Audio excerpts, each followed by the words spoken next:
سلجوقیوں کی تاریخ ایک ایسی داستان ہے جس میں طاقت، جدوجہد، آزمائش اور گریٹنس سب کچھ شامل ہے۔ یہ وہ دور تھا جب امت مسلمہ انتشار اور کمزوری کے مرحلے سے گزر رہی تھی، لیکن ایسی ماحول میں سلجوقی حکمرانوں نے اٹھ کر ایک نئی قوت پیدا کی۔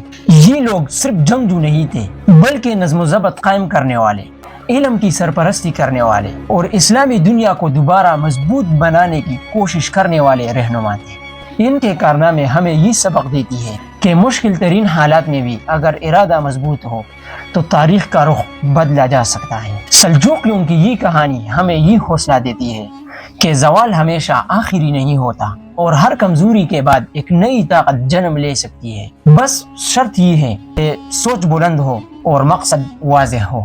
عربی اسلامی دنیا میں اس وقت بہت بڑی سیاسی کشمکش چل رہی تھی۔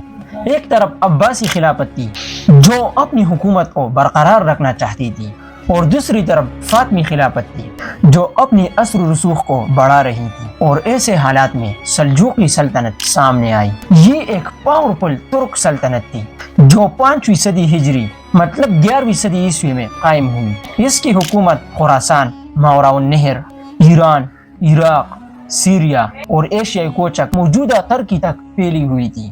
شروع میں اس سلطنت کا دارالحکومت ایران کا شہر رے تھا، لیکن بعد میں اسے بغداد منتقل کر دیا گیا، اور اسی دوران ڈیفرنٹ علاقوں میں جیسے خراسان، شام اور ایشیائی کوچک میں چھوٹی چھوٹی سلجوقی ریاستیں قائم ہوئی، لیکن وہ سب بڑے سلجوقی سلطان کے تابع تھی۔ سلجوقیوں نے عباسی خلافت اور اہل سنت کی بھرپور حمایت کی، اور اس وقت عباسی خلافت بالکل کمزور ہو چکی تھی، اور ایک طرف بیوہی سلطنت اور دوسری طرف فاطمی خلافت کا دباؤ تھا۔ سلجوقیوں نے بیوہی سلطنت کو ختم کیا اور فاطمی خلافت کے خلاف مضبوطی سے کھڑے ہوئے۔ طغرل بیگ نے 447 ہجری میں بغداد میں داخل ہو کر بیوہی سلطنت کو ہمیشہ کے لیے ختم کر دیا، اور اس نے شہر میں پھیلی بغاوتوں کو ختم کیا اور مساجد سے وہ تحریریں مٹا دیے جن میں صحابہ کرام رضی اللہ تعالی عنہم کی شان میں گستاخی کی جاتی تھی۔ اسی طرح ایک شخص ابو عبداللہ الجلاب کو، جو اپنے شدت پسند نظریات کی وجہ سے مشہور تھا، قتل کروا دیا۔ اس وقت بغداد میں بیوہی شیعہ اثر بہت زیادہ ہو چکا تھا اور عباسی خلیفہ بھی ان کے دباؤ میں تھا، لیکن جب سلجوقیوں نے بیوہی سلطنت کو ختم کیا اور طغرل بیگ بغداد میں داخل ہوا تو القائم بامر اللہ نے اس کا شاندار استقبال کیا۔ خلیفہ نے طغرل بیگ کو قیمتی لباس دیا، اپنے پاس بٹھایا اور اسے بڑے بڑے میڈل سے نوازا۔ اسے سلطان رکن الدین طغرل بیگ کا لقب دیا گیا، اور اس سب کے علاوہ حکم دیا گیا کہ اس کا نام سکوں پر لکھا جائے، بغداد کی مسجدوں میں اس کے نام کا خطبہ پڑھا جائے، اور جمعہ و عید کی نمازوں میں اس کے لیے دعا کی جائے۔ خلیفہ کی اس حمایت کی وجہ سے سلجوقیوں کی عزت اور طاقت پوری اسلامی دنیا میں بڑھ گئی، اور وہ بغداد میں بیوہیوں کی جگہ مکمل طور پر حکمران بن گئے۔ خلیفہ القائم بامر اللہ اب سلجوقیوں کے مشوروں کو خوشی سے قبول کرتا تھا اور ان کی بہت عزت کرتا تھا۔ طغرل بیگ ایک بہت طاقتور حکمران تھا۔ وہ ذہین، بہادر، دیندار، نیک اور انصاف کرنے والا انسان تھا۔ انہی کوالٹیز کی وجہ سے لوگ اس کی حمایت کرنے لگے اور اس نے ایک اسٹرانگ فوج تیار کر لی۔ طغرل بیگ نے کوشش کی کہ تمام سلجوقی ترک ایک ساتھ متحد رہے اور اسلام کو پھیلانے میں اپنا کردار ادا کرے۔ خلیفہ اور سلجوقیوں کے تعلقات مزید مضبوط کرنے کے لیے خلیفہ نے طغرل بیگ کے بھائی چاغری بیگ کی بیٹی سے شادی کر لی۔ بعد میں 454 ہجری مطلب 1062 عیسوی میں طغرل بیگ نے خلیفہ کی بیٹی سے شادی کر لی، لیکن اس شادی کے کچھ ہی عرصے بعد طغرل بیگ کا انتقال ہو گیا۔ وہ 8 رمضان 454 1062 عیسوی کو وفات پا گیا۔ اس وقت اس کی عمر تقریباً 70 سال تھی۔ اپنی وفات سے پہلے طغرل بیگ خراسان، ایران اور عراق کے نارتھ ایسٹرن علاقوں میں سلجوقی حکومت کو مضبوط کر چکا تھا اور وہاں اپنا مکمل کنٹرول قائم کر چکا تھا۔ الپ ارسلان نے اپنے چچا طغرل بیگ کی وفات کے بعد سلجوقیوں کی حکومت سنبھال لی۔ اقتدار کے شروع میں ملک میں کچھ اندرونی اختلافات اور جھگڑے ہوئے، لیکن الپ ارسلان نے ان مسائل کو جلدی سے حل کر لیا اور حالات کو قابو میں لے لیا۔ وہ ایک سمجھدار، تجربہ کار اور بہادر حکمران تھا۔ اس نے سب سے پہلے اپنی سلطنت کے اندر امن و استحکام قائم کیا اور پھر بیرونی علاقوں کی طرف اپنی طاقت بڑھانی شروع کی۔ الپ ارسلان کا مقصد اپنی سلطنت کو مزید وسیع کرنا تھا اور وہ خاص طور پر چاہتا تھا کہ قریبی مسیحی علاقوں تک اسلام پھیلے۔ وہ مسلسل کوشش کرتا رہا کہ آرمن اور روم کے علاقے اسلامی سلطنت کا حصہ بنے۔ وہ ایک اسٹرانگ اور پرعزم سپاہی اور لیڈر تھا۔ الپ ارسلان کی کامیابیوں کی بڑی وجہ اس کا جہاد اور دین کے لیے جذبہ تھا۔ اسی جذبے نے اسے بڑی فتوحات اور کامیابیاں دلائی۔ الپ ارسلان ایک مخلص اور اسٹرانگ لیڈر کے طور پر سامنے آیا۔ وہ مسیحی علاقوں میں اسلام کے پھیلاؤ میں بہت دلچسپی رکھتا تھا اور اس نے بازنطینی سلطنت کے کئی علاقوں میں اسلامی اثر قائم کیا۔ حکومت سنبھالنے کے بعد اس نے فوراً بڑے حملے نہیں کیے، بلکہ تقریباً 7 سال تک اپنی سلطنت اور آس پاس کے علاقوں کی صورتحال کا جائزہ لیتا رہا۔ جب اسے یقین ہو گیا کہ اندرونی حالات بہتر ہیں تو اس نے اپنی بڑی مہمات کا آغاز کیا۔ الپ ارسلان کے اہم مقاصد یہ تھے کہ قریبی مسیحی علاقوں کو فتح کیا جائے، مصر میں فاطمی خلافت کی طاقت کو کم کیا جائے اور پوری اسلامی دنیا کو عباسی خلافت اور سلجوقی حکومت کے تحت متحد کیا جائے۔ اور اس مقصد کے لیے الپ ارسلان نے ایک بہت بڑا لشکر تیار کیا اور آرمن اور جارجیا کی طرف پیش قدمی کی، جہاں اسے کامیابیاں حاصل ہوئی۔ اس کے بعد وہ شام کی طرف بڑھا اور حلب کے علاقے میں موجود مرداسی حکومت کا محاصرہ کیا۔ وہاں کے حکمران کو مجبور کیا گیا کہ وہ فاطمی خلافت کی بجائے عباسی خلافت کی اطاعت قبول کرے۔ بعد میں الپ ارسلان نے اپنے ایک ترک کمانڈر آتسس بن اوق کو جنوبی شام بھیجا۔ اس نے رملہ اور بیت المقدس پر قبضہ کر لیا، لیکن اسقلان پر قبضہ نہ ہو سکا، اور اس طرح سلجوقی سلطنت کا اثر بیت المقدس اور اس کے قریبی علاقوں تک پہنچ گیا اور وہ عباسی خلافت کے مرکز کے بہت قریب آ گئے۔ 426 ہجری میں مکہ مکرمہ کے گورنر محمد بن ہاشم کا قاصد الپ ارسلان کے دربار میں آیا۔ اس قاصد نے خبر دی کہ مکہ کے شریف اب سے خلیفہ القائم بامر اللہ اور سلجوقی سلطان الپ ارسلان کے نام کا خطبہ پڑھ رہا ہے اور وہ اب فاطمی خلافت کے بجائے عباسی خلافت کے احکامات پر عمل کرے گا۔ اور یہ بھی بتایا گیا کہ مکہ میں اذان کے پرانے شیعہ الفاظ حی علی الخیر العمل وغیرہ بھی اب نہیں کہے جائیں گے۔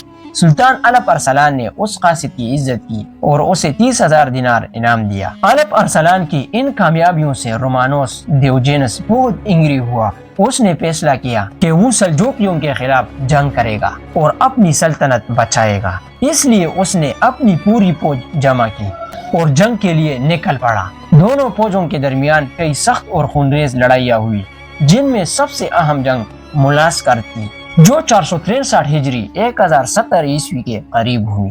تاریخی روایات کے مطابق رومی بادشاہ بہت بڑی فوج لے کر آیا تھا۔ اس کی فوج میں مختلف علاقوں کی سپاہی شامل تھے اور جنگی سامان بھی بہت زیادہ تھا، جیسے گھوڑے، ہتھیار، منجنیقیں اور قلعہ توڑنے والے آلات۔ اس طرح یہ جنگ سلجوقیوں اور رومی سلطنت کے درمیان ایک بہت بڑی اور فیصلہ کن جنگ بن گئی۔ رومانوس دیوجینس ایک بہت بڑی فوج لے کر اسلامی علاقوں پر حملہ کرنے کے ارادے سے آگے بڑھا۔ وہ اپنے آپ کو بہت طاقتور سمجھتا تھا اور جنگ جیتنے سے پہلے ہی اس نے کئی علاقوں کو اپنے سرداروں میں تقسیم کرنا شروع کر دیا تھا، حتیٰ کہ بغداد کو بھی ایک کمانڈر کے حوالے کرنے کا اعلان کیا۔ اس کا منصوبہ یہ تھا کہ پہلے عراق اور خراسان پر قبضہ کرے، پھر شام پر بڑا حملہ کر کے مسلمانوں کو وہاں سے نکال لے، لیکن آف کورس حالات اس کے بالکل اپوزٹ تھے۔ دوسری طرف الپ ارسلان اپنی فوج کے ساتھ مقابلے کے لیے بالکل تیار تھا۔ دونوں فوجیں آخرکار الزہوہ کے مقام پر آمنے سامنے ہوئی۔ یہ واقعہ بدھ کے دن ذی القعدہ کے مہینے کے آخر میں پیش آیا۔ رومی فوج بہت بڑی تھی، جسے دیکھ کر الپ ارسلان کچھ لمحے کے لیے سوچ میں پڑ گیا، لیکن ایک عالم ابو نصر محمد بن عبد المالک بخاری نے اسے حوصلہ دیا اور کہا کہ اللہ پر بھروسہ کرے اور جمعہ کے دن دعا کے وقت دشمن پر حملہ کرے۔ جب وہ وقت آیا تو الپ ارسلان میدان میں آیا۔ اس نے عاجزی سے اللہ کے سامنے دعا کی اور اپنی فوج کے لیے التجا کی۔ پھر جنگ شروع ہوئی اور اللہ کی مدد سے مسلمانوں کو کامیابی ملی اور رومی فوج کو بہت سخت شکست کا سامنا ہوا۔ بہت سے رومی فوجی مارے گئے اور باقی بھاگ گئے اور مسلمانوں کو فتح ہوئی اور رومی منصوبہ ناکام ہو گیا۔ رومانوس دیوجینس جنگ میں شکست کے بعد گرفتار ہو گیا۔ اسے ایک رومی سپاہی نے پکڑا اور بعد میں الپ ارسلان کے سامنے پیش کیا گیا۔ سلطان نے رومانوس سے پوچھا کہ اگر میں گرفتار ہوتا تو آپ کیا کرتے؟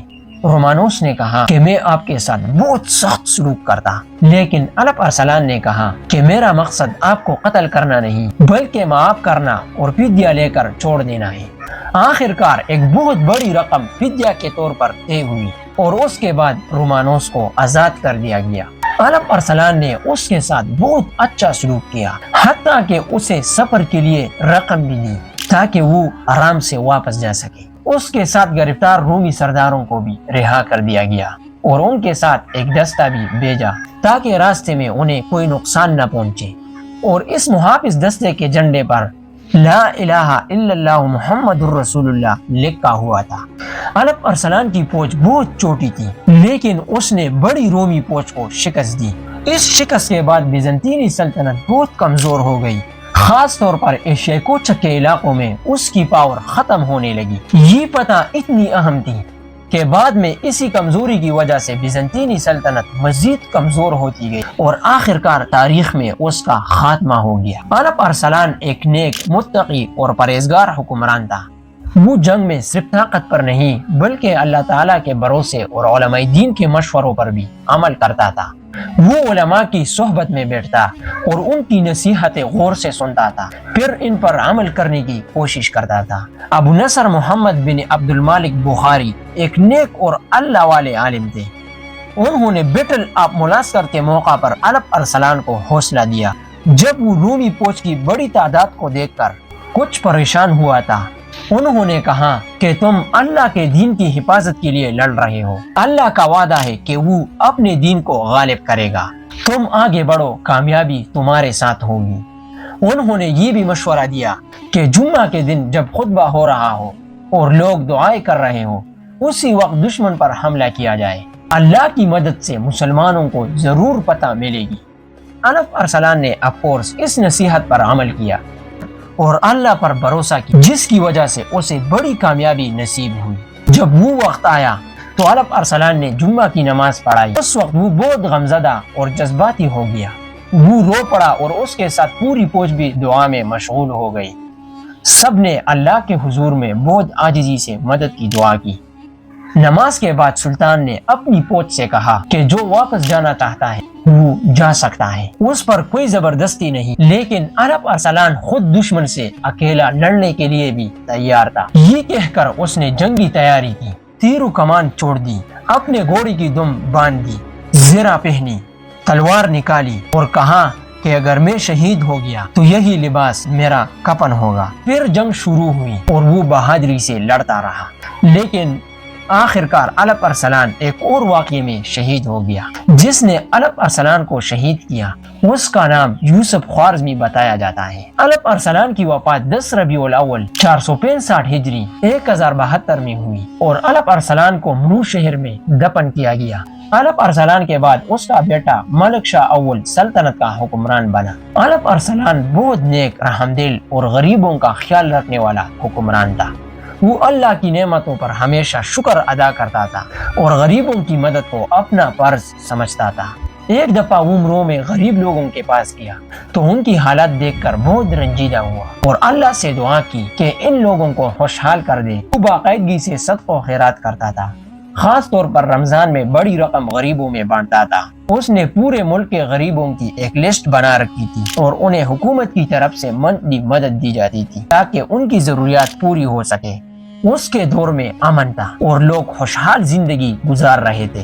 ٹیکس بھی آسان طریقے سے لیا جاتا تھا تاکہ عوام پر بوجھ نہ پڑے۔ کبھی اگر کسی سرکاری شخص یا وزیر کے بارے میں شکایت آتی تو وہ انصاف سے تحقیق کرتا اور درست فیصلہ کرتا تھا۔ وہ چوری اور ظلم کے خلاف سخت تھا اور سزا بھی دیتا تھا تاکہ لوگ جرم سے باز رہے۔ الپ ارسلان علم اور تاریخ کا شوق رکھتا تھا اور اچھے حکمرانوں کی زندگیوں سے سیکھتا تھا۔ اس کے اچھے کردار کی وجہ سے دوسرے حکمران بھی اس کا احترام کرنے لگے۔ اس کے بعد اس کا بیٹا ملک شاہ اول حکمران بنا۔ اس کے چچا قاورد بن جعفری نے اس کی مخالفت کی لیکن جنگ میں وہ ہار گیا۔ ملک شاہ کے دور میں سلجوقی سلطنت بہت پھیل گئی۔ اس کی حدود افغانستان، شام اور ایشیا کوچک تک پہنچ گئی۔ اسی دور میں شام اور ترکی کے علاقوں میں الگ الگ سلجوقی حکومتیں بنی جن میں سلاجق روم بھی شامل تھے۔ ان علاقوں میں اسلام پھیلا اور کئی شہر اسلامی ریاست کا حصہ بن گئے۔ سلجوقی دور میں مصر میں فاطمی خلافت سے بھی لڑائیاں ہوئی لیکن مکمل کامیابی ہر جگہ حاصل نہ ہو سکی۔ آخر کار کچھ اندرونی جھگڑوں اور جنگوں کی وجہ سے سلطنت میں کمزوری بھی پیدا ہوئی۔ پھر سلجوقیوں نے اسلامی دنیا میں بہت بڑا کردار ادا کیا اور کئی علاقوں میں اسٹرانگ حکومت قائم کی۔ ملک شاہ اول کے وفات کے بعد سلجوقی دور کا وہ سنہرا دور ختم ہو گیا جو طغرل بیگ، الپ ارسلان اور ملک شاہ کے دور میں قائم رہا تھا۔ یہ دور تقریباً 447 ہجری سے 485 ہجری مطلب 1055 عیسوی سے 1092 عیسوی تک جاری رہا۔ ملک شاہ کے بعد سلجوقی سلطنت کمزور ہونے لگی اور اندرونی اختلافات اور جنگوں کا دور شروع ہو گیا جس سے سلجوقی امپائر زوال کی طرف جانے لگی۔ اور اس دور میں ایک بہت اہم اور قابل شخصیت سامنے آتی ہے جس کا نام ہے نظام الملک توسی۔ وہ وزیر کے عہدے پر فائز رہے اور اپنی دانشمندی، تجربے اور بہترین انتظامی صلاحیتوں کی وجہ سے سلطنت کو مضبوط بنانے میں بہت اہم کردار ادا کیا۔ ان کی حکمت اور انتظامی اصلاحات کی وجہ سے سلجوقی سلطنت کچھ عرصہ تک قائم اور منظم رہی اور ان کا شمار اسلامی تاریخ کے بڑے منتظمین میں ہوتا ہے۔ نظام الملک توسی ایک بہت بڑے اور دانشمند وزیر تھے اور مشہور ہسٹورین امام ذہبی ان کے بارے میں لکھتے ہیں کہ وہ نہایت سمجھدار، معاملہ فہم، دیندار اور باوقار انسان تھے۔ ان کی مجلس ہمیشہ علماء اور فقہاء سے بری رہتی تھی۔ وہ علم سے بہت محبت کرتے تھے اور علم کی ترقی کے لیے ہر ممکن کوشش کرتے تھے۔ نظام الملک نے بغداد، نشاپور اور طوس میں بڑی بڑی درسگاہیں قائم کی جہاں طلبہ کو تعلیم دی جاتی تھی اور ان کے لیے وظائف بھی مقرر کیے گئے تھے تاکہ وہ آرام سے پڑھ سکیں۔ ان کے دور میں حدیث کی تعلیم اور اس کی ترتیب و تدریس کو خاص اہمیت ملی اور علم کی اشاعت دور دور تک پھیل گئی۔ وہ پہلے الپ ارسلان اور پھر ملک شاہ کے وزیر رہے۔ اپنی ذہانت اور صلاحیت کی وجہ سے انہوں نے ملک میں امن، انصاف اور نظام کو بہتر بنایا۔ انہوں نے سرائے مطلب مسافر خانے بنوائے، علماء اور ماہرین کو مختلف علاقوں سے بلا کر بغداد میں آباد کیا تاکہ علم اور ہنر کو ترقی دی جا سکے۔ ان کے مشورے پر ملک شاہ نے قابل، دیندار اور اچھے اخلاق والے فوجی اور حکمران مقرر کیے۔ بعد میں یہ ثابت بھی ہوا کہ یہ فیصلے بہت درست تھے۔ ان میں سے ایک مشہور کمانڈر آق سنقر بھی تھا جو بعد میں نور الدین زنگی کے خاندان کا جد امجد بھی بنا اور کئی علاقوں کا حکمران رہا۔ نظام الملک کا شمار اسلامی تاریخ کے ان وزیروں میں ہوتا ہے جنہوں نے علم، انصاف اور بہترین انتظام کے ذریعے ایک بڑی سلطنت کو مضبوط بنانے میں اہم کردار ادا کیا۔ آق سنقر اخلاق، سیرت اور سخاوت میں بہت اچھے حکمرانوں میں شمار ہوتے تھے۔ ان کا تعلق ایک مضبوط اور نیک خاندان سے تھا۔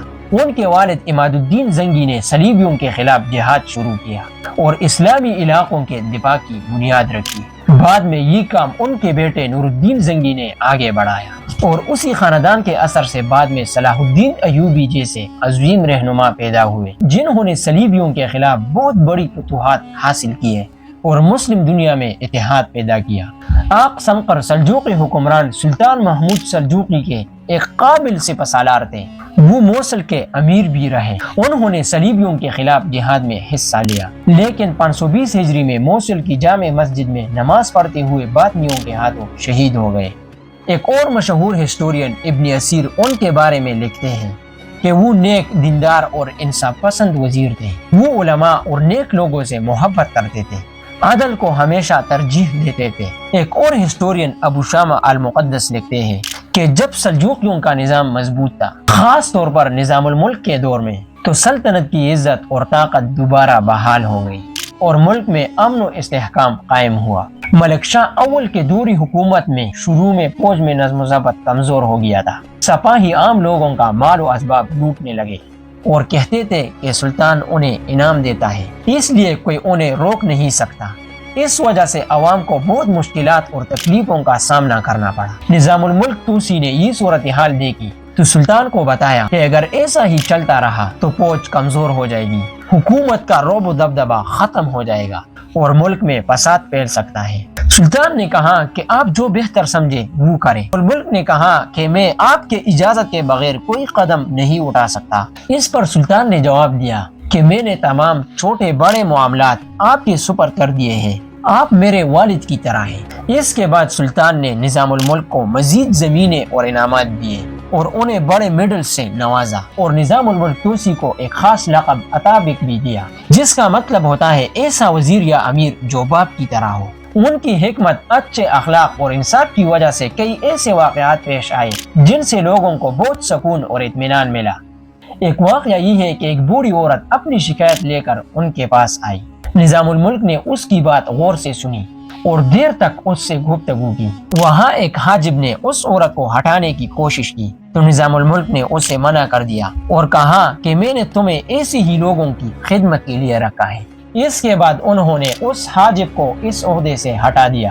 نظام الملک کی مجلس ہمیشہ علماء اور فقہاء سے بری رہتی تھی۔ وہ پورا دن ان کے ساتھ بیٹھتے اور علم و دین کے باتیں سنتے تھے۔ کچھ لوگوں نے ان سے کہا کہ یہ علماء آپ کو دوسرے اہم کاموں سے روک دیتے ہیں۔ اس پر انہوں نے کہا کہ یہ لوگ دنیا اور آخرت کی خوبصورتی ہے، اور اگر میں انہیں عزت دوں تو یہ کم ہے۔ جب بڑے علماء جیسے ابو القاسم قشیری اور ابو المعالی الجوینی ان کے پاس آتے تو وہ احترام میں کھڑے ہو جاتے، انہیں اپنی جگہ بٹھاتے اور خود ان کے سامنے بیٹھتے۔ یہ ان کے علم، ادب اور علماء کی عزت کرنے کی بہترین مثال ہے۔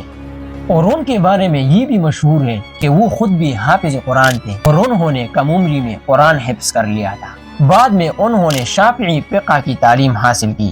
نظام الملک ہمیشہ باوضو رہنے کی کوشش کرتے تھے۔ جب اذان کی آواز سنتے تو فوراً اپنا کام روک دیتے اور نماز کے لیے تیار ہو جاتے، اور نماز کے بعد ہی اپنے کام دوبارہ شروع کرتے تھے۔ ان کے بارے میں یہ بھی کہا جاتا ہے کہ بعض علماء جب ان سے ملتے تو ان کی تعریف کرتے جس سے وہ خوش ہوتے تھے، لیکن بعض اوقات اس پر بہت زیادہ خوش ہونے سے بچنے کی کوشش کرتے، جبکہ کچھ علماء انہیں ان کی غلطیاں اور کمزوریاں یاد دلاتے تھے تو وہ ان باتوں کو غور سے سنتے اور اپنی اصلاح کرنے کی کوشش کرتے تھے۔